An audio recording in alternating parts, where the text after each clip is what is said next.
Siya na ngayon ang sumingit, siya ba yung galit?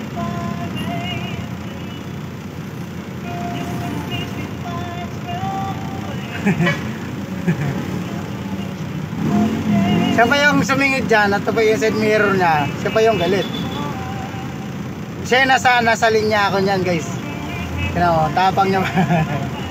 Hindi ko na nga pinatulang kasi matanda na nga siya. Kinausap na siya ng MDA. Kaya makausap na yung MDA sa kanya. Galit na galit siya guys. Nagkonsensya ko na nga. Siya na kayo sumingit dyan bigla. Nasa linya ako eh. Siya na yung sumingit dyan bigla, siya pa yung galit.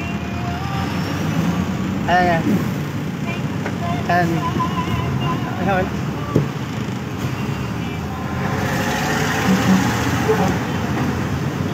Ayan, umalis siya. Nagpaka ako pa yung MJ sa kanya para siya paunahin.